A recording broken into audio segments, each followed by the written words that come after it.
Magandang hapon po sa lahat. Ako po si Wilmy Hermosissima. At ako naman po si Ginoong John Lloyd Entebes. Ano ang kahalagahan ng wikang Filipino sa buhay nating mga Pilipino? Mahalaga ang Filipino sa lahat na magkaroon ng maayos na komunikasyon. Napakalaga sa ating lahat dahil ginagamit natin ito upang maunawaan ng lahat.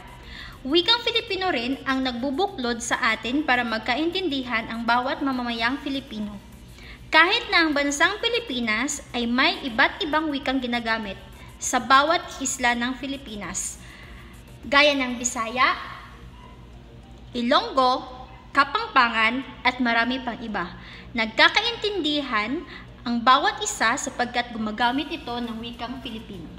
Napakahalaga ng wika hindi lang para sa ating mga Filipino, kundi sa lahat ng taong buong mundo at para sa madaling matukoy kung sino tayo at kung saan tayo nanggaling.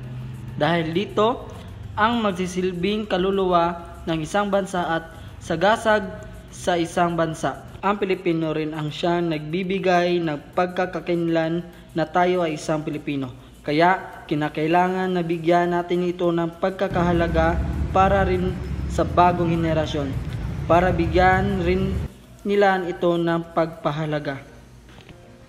At maraming salamat po at yun lang po.